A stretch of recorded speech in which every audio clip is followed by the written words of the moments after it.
Students, कैसे हैं आप? एक्चुअल यील्ड और थ्योरेटिकल यील्ड के टॉपिक क्लास 11 के साथ आज हम कुछ एग्जांपल्स और सेल्फ असेसमेंट्स करने की कोशिश करेंगे। इससे पिछले लेक्चर में हमने एक्चुअल जो लिमिटिंग रिएक्टेंट और एक्सेस रीजन जो है उसको हमने सीखा था। तो चलें स्टार्ट करते हैं बगैर कोई वक्त ज़ाया किए। हमारा आज का टॉपिक है एक्चुअल यील्ड और थ्योरेटिकल यील्ड और हम इसको कैसे कैलकुलेट करेंगे। बहुत ही इम्पॉर्टेंट टॉपिक है स्टूडेंट्स। अक्सर एक साल छोड़कर इसमें से लॉन्ग क्वेश्चन लाजमी आता है, तो आपने कोशिश करनी है इसको अच्छी तरह से एब्जॉर्ब करें जो भी बातें होती हैं।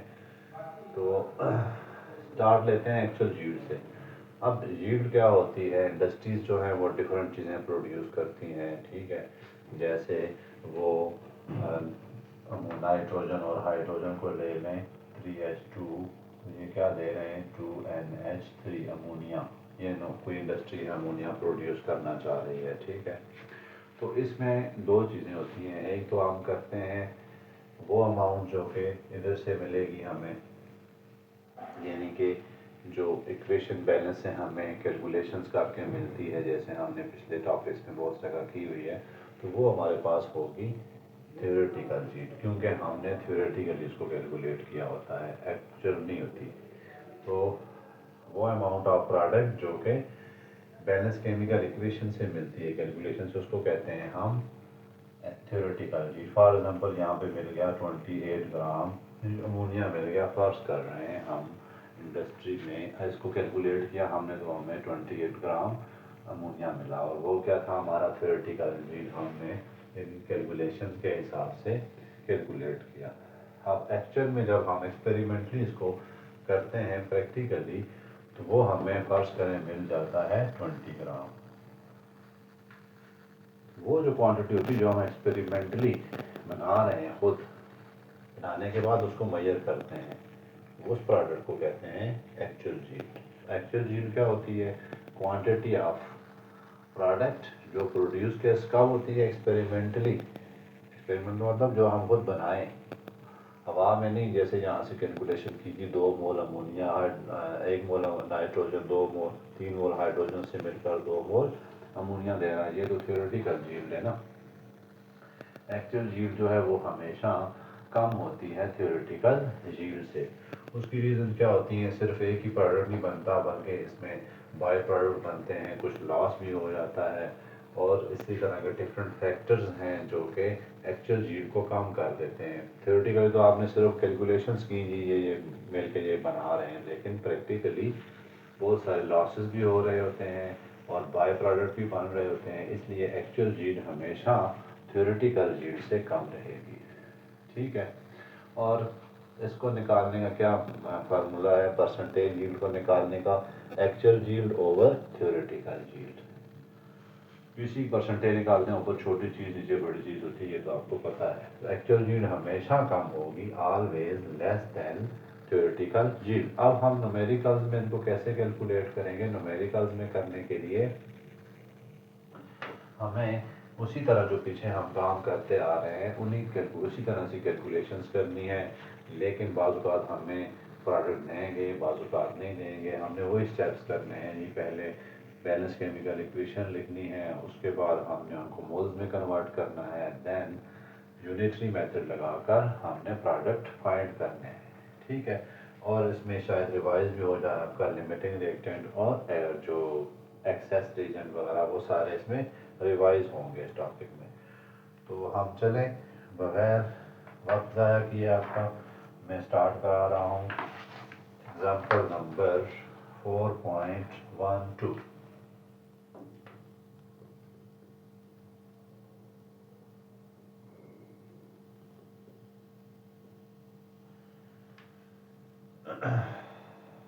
एग्जाम्पल नंबर 4.12 है, कैलकुलेट परसेंटेज यील्ड।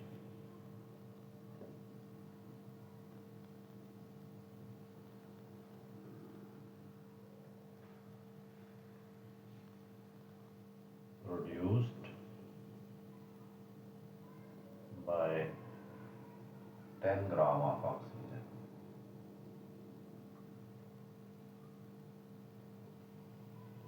किसकी एक्चुअल यील्ड देखनी है, हमने परसेंटेज यील्ड देखनी है ओजोन की, O3 की। अब हमें इक्वेशन में भी दें में भी ना दें, लेकिन आपको बाहर आनी चाहिए। किससे बनती है ये? ऑक्सीजन से। तो हम ऑक्सीजन इधर लगा देते हैं। क्या बन रहा है? ओजोन बन रही है, O3 यहाँ पे लिखते हैं। अब बैलेंस करें, यहाँ पर 3O2, यहाँ पर 2O3। ये बैलेंस इक्वेशन मिल गई है। ऑक्सीजन किस में कन्वर्ट हो रही है? ओजोन में। ठीक है, एक काम तो ये है।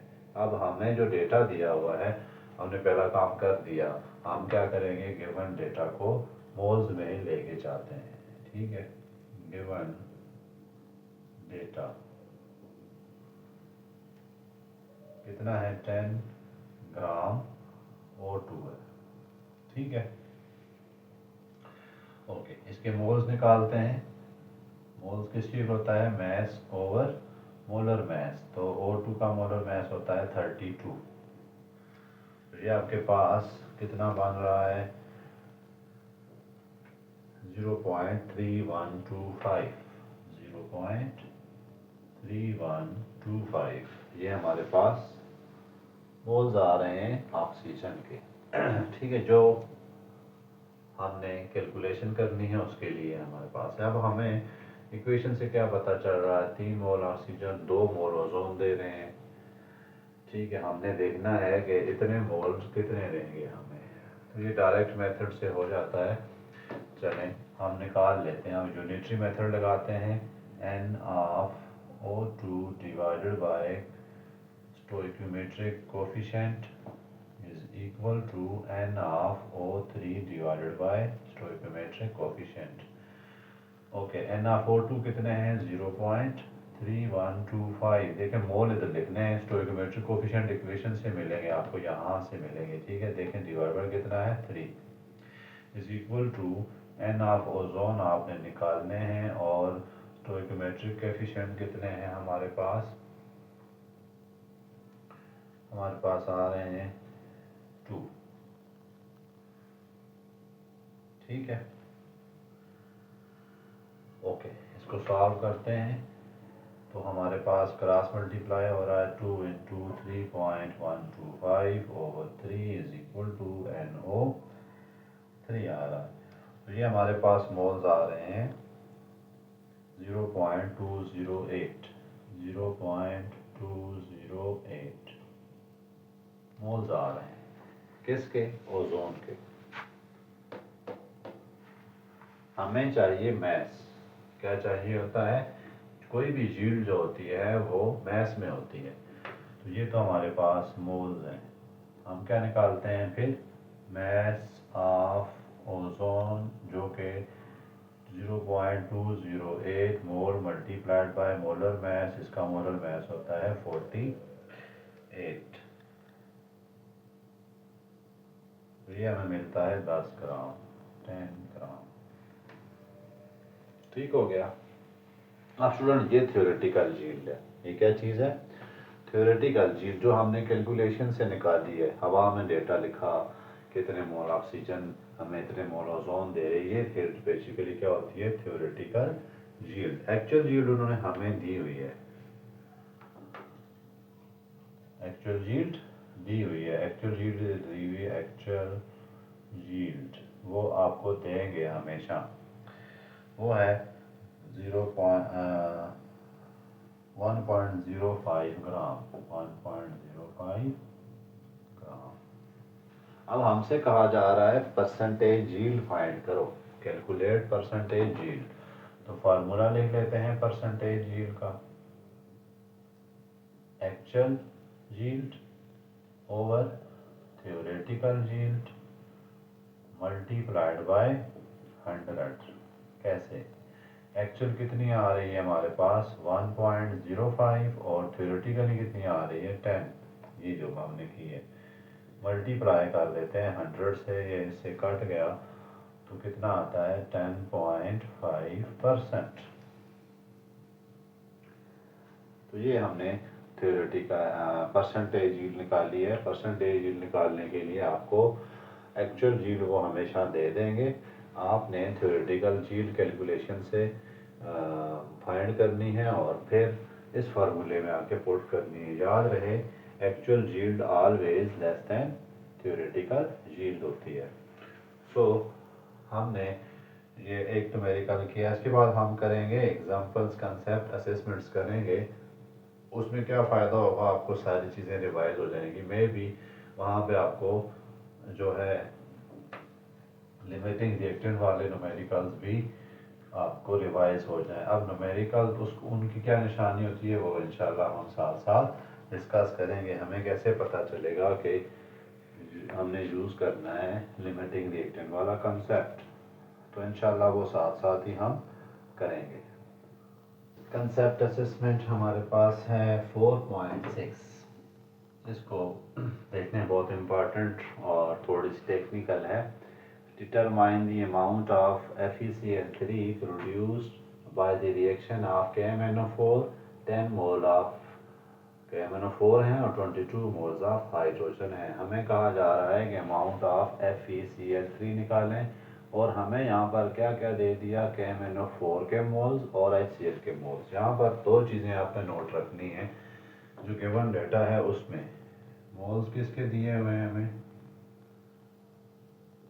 KMnO4 के, वो कितने हैं 10। इसी तरह मोल्स ऑफ HCl के दिए हैं हमें, वो कितने हैं 22। स्टूडेंट्स यहाँ से हमने निकालना है बेसिकली FeCl3 का अमाउंट। अब जब भी कभी आपको सिर्फ रिएक्टेंट के मैच दिए जा रहे हैं, हाँ रिएक्टेंट ये KMnO4 है, ये HCl है, दोनों रिएक्टेंट हैं। जब भी कभी ऐसा होता है कि आपको रिएक्टेंट के डेटा दे दें और आपसे प्रोडक्ट पूछें, तो आप समझ जाएं कि उस क्वेश्चन में क्या लगना है, लिमिटिंग रिएक्टेंट लगना होता है। लिमिटिंग रिएक्टेंट की निशानी क्या है, हम कैसे कैलकुलेट करेंगे FeCl3 कैसे बना है, तो हमें लिमिटिंग रिएक्टेंट का कंसेप्ट लगाना पड़ेगा। उसकी वजह क्या है कि उन्होंने हमें जस्ट रिएक्टेंट के डेटा दिया और हमसे पूछ रहे हैं प्रोडक्ट का। ठीक है, ये बात दोबारा मैं रिपीट कर रहा हूँ, जब कभी भी आपको रिएक्टेंट का डेटा दे दें और आपसे प्रोडक्ट मांगें, तो समझ जाएं वहाँ पर आपने कौन सा कंसेप्ट लगाना है, लिमिटिंग रिएक्टेंट का। ओके, उन्होंने बॉल बैलेंस केमिकल इक्वेशन दी हुई थी हमें, तो देखें यहाँ बैलेंस केमिकल इक्वेशन लिखी हुई है। इसमें क्या है, 1 मोल KMnO4 का है, 5 मोल आयरन क्लोराइड FeCl2 के हैं, और 8 मोल HCl के हैं। वो हमें क्या दे रहे हैं, 5 मोल्स ऑफ FeCl3। देखें बाकी चीज़ों का ना उन्होंने हमसे पूछा ना जिक्र किया है। आप बाकी सब चीज़ों को क्रॉस कर दें जिनसे आपका लेना देना नहीं है। जिन 3 के नाम लिखे हैं उन्हीं को फोकस कराएं आप। FeCl3 मैंने लिख दिया, KMnO4 लिख दिया, उस पर क्लिक टिक लगानी होगी, और HCl ये क्लिक। बाकी देखें ना उन्होंने FeCl2 का नाम लिया, ना KCl का, ना MnCl2 का, तो हम उनको ख़त्म कर देते हैं। अब हम आते हैं क्वेश्चन की तरफ, सॉल्व कैसे करें। हमें पहला डेटा क्या करना होता है, इनटू मोल्स में कन्वर्ट करना होता है। बल्कि पहले बैलेंस इक्वेशन देखनी है, तो ये बैलेंस है, आपको पूरी बैलेंस इक्वेशन दी हुई है, चेक भी कर सकते हैं आप। उसके बाद दूसरा काम क्या होता है, डेटा कन्वर्ट करना होता है मोल में, वो ऑलरेडी हमें दिया हुआ है। तीसरा काम हम लिमिटिंग रिएक्टेंट को चेक करेंगे कौन सा है। ठीक है, अब पहला स्टेप क्या लिख देंगे यहाँ पर, बाकी स्टेप तो कैंसिल हैं, तो स्टेप 1 क्या होगा, कैलकुलेटिंग लिमिटिंग रिएक्टेंट।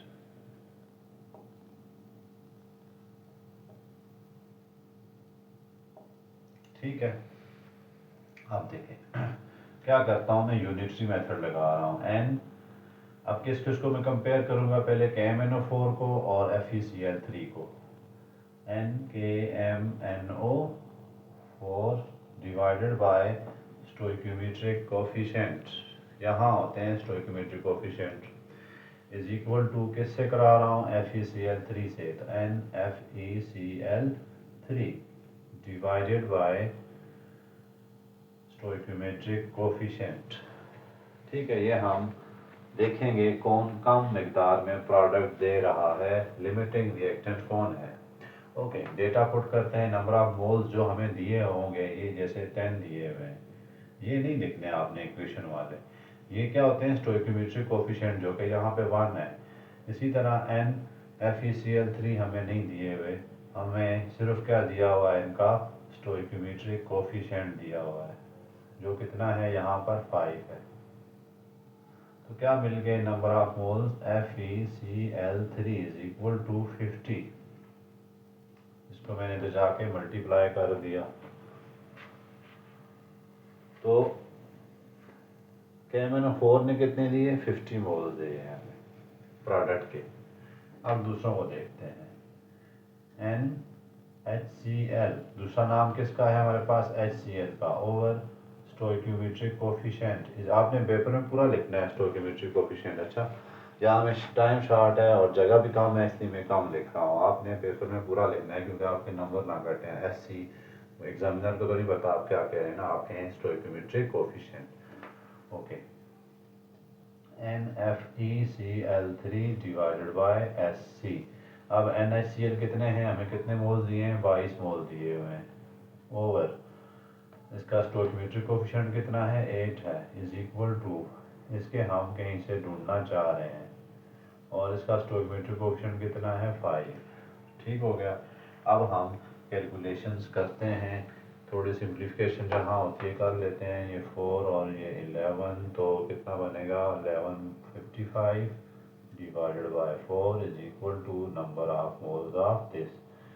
तो ये बनते हैं 13 पॉइंट कितना आता है, 725 इज इक्वल टू NFeCl3। तो कौन कम प्रोडक्ट दे रहा है हमें, कौन कम प्रोडक्ट दे रहा है हमें, HCl। तो HCl क्या हुआ, लिमिटिंग रिएक्टेंट हुआ।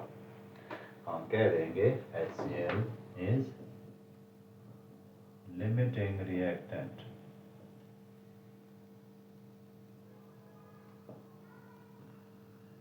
अब यही डिसाइड करेगा कितना प्रोडक्ट बनना है। ओके, हम क्या करते हैं, हमें मोल्स मिल गए हैं किसके, FeCl3। उसने कहा था अमाउंट पता करें, मोल्स तो नहीं, उसने हेयर मैथ तो नहीं कहा, लेकिन अमाउंट से आप समझ जाया करें, मैथ जब प्रोड्यूस होता है वो मैथ में ही होता है। तो हम लिख देते हैं math of FeCl3 is equal two moles into molar math. अब हम पहले मोलर मैथ निकाल लेते हैं FeCl3 का। नहीं निकालना आता आपको, मैं यहाँ पे कर रहा हूँ। Fe कितने हैं, 1 मल्टीप्लाइड बाय 56 प्लस Fe का मैथ होता है 56 प्लस 3 इंटू 35.5। क्लोरीन का कितना मैथ होता है, 35.5। तो इसको कैलकुलेट कर लेते हैं, 35.5 मल्टीप्लाइड बाय 3 प्लस 56, ये आ रहा है 162.5। ओके, मोल्स कितने आए थे, 13.725 मल्टीप्लाइड बाय, उसका मोलर मैथ आ रहा है 162.5। ठीक हो गया। अब हम मैथ निकाल सकते हैं, मैथ आ जाएगा, मल्टीप्लाई करें जस्ट आप,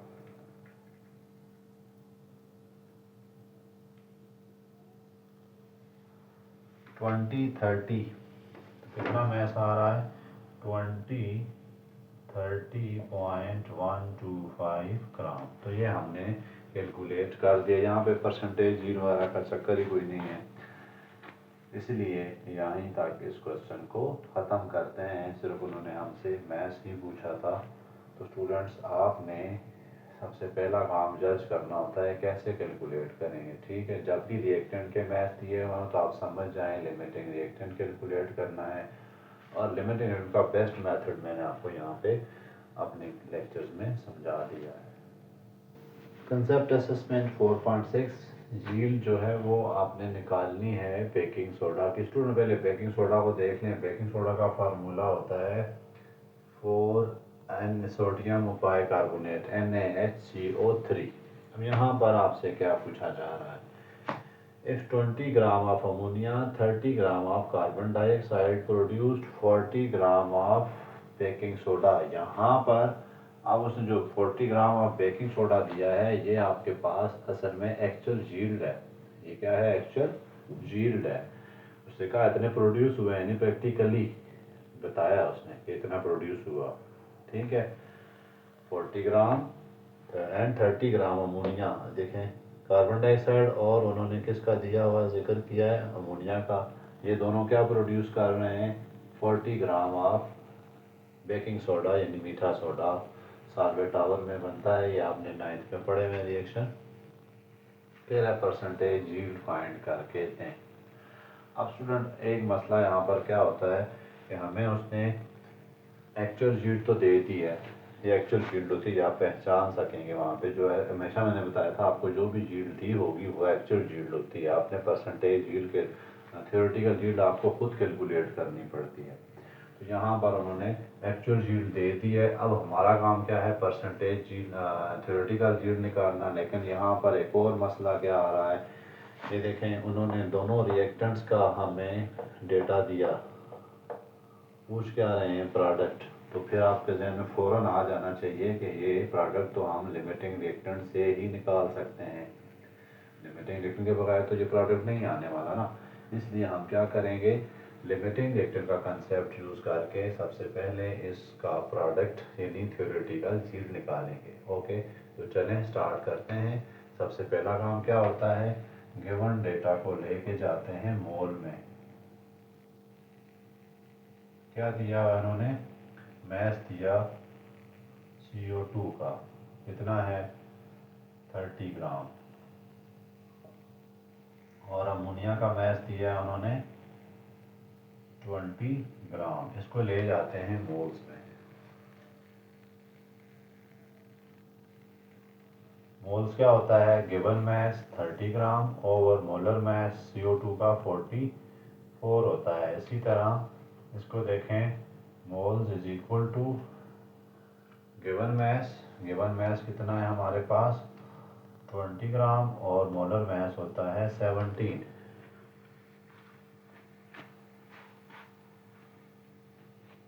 चलें अब हम बिस्मिल्लाह करते हैं। अच्छा जी, मोल्स निकाल लेते हैं। पहले मोल्स में डेटा कन्वर्ट करना है, सबसे पहला स्टेप था। तो मैंने क्या किया, जो हमें मैथ दिया हुआ था वो हमने मोल्स में कन्वर्ट कर दिया। तो इसके मोल्स हैं 0.68। इसी तरह हम निकालेंगे अमोनिया का। तो अमोनिया का कितना है? 20 divided by 17 is equal to 1.18। पहला काम हमने कर लिया। अब हम देखते हैं लिमिटिंग रिएक्टेंट कौन है। ठीक है, तो हम बारी बारी कंपेयर करेंगे इसको। हम पहले CO2 को कंपेयर कर लेते हैं बेकिंग सोडा से, फिर उसके बाद हम अमोनिया को कर लेंगे बेकिंग सोडा से। जो कम प्रोडक्ट देगा वही हमारा लिमिटिंग रिएक्टेंट होगा और वही हमें थ्योरेटिकल या यील्ड हमें देगा। चलें अब क्या करते हैं? Calculating limiting reactant. Okay, start करते हैं। Unitary method, N of CO2 divided by stoichiometric coefficient is equal to N of NaHCO3 divided by stoichiometric coefficient is equal to N of CO2 कितने आए हमारे पास? 0.68 divided by स्टोइकियोमेट्रिक कोफिशिएंट 1 है। N of C3 हमने पता करने हैं, तो उसके बाद ये मिल जाएगा। स्टोइकियोमेट्रिक कोफिशिएंट 1 है इसका। कितना मिल गया हमें यहाँ से? मोल्स कितने दे रहा है जी?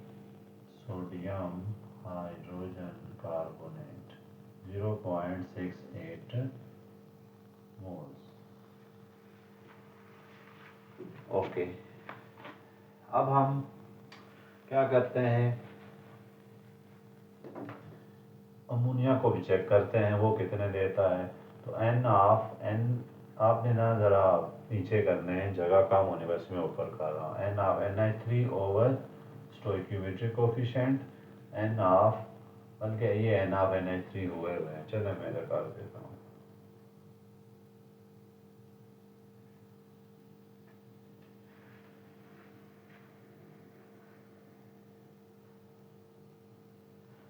चलें जी आगे चलते हैं।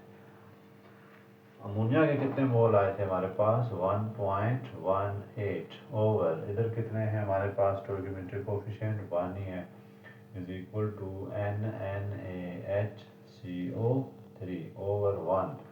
तो कितने आ रहे हैं जी हमारे पास? NaHCO3 के कितने मोल आए? 1.18। तो काम किसने दिए हैं भला? काम दिए हैं हमें कार्बन डाइऑक्साइड ने। तो कार्बन डाइऑक्साइड हमारा क्या हुआ? लिमिटिंग रिएक्टेंट हो गया। तो हम लिख सकते हैं CO2 is limiting reactant। अब आगे चलते हैं, फाइनल काम हमारा आने लगा है। कितने मोल दिए थे इसने जी? CO2 ने 0.68 मोल्स ऑफ NaHCO3। हमें क्या चाहिए? हमें चाहिए मैस।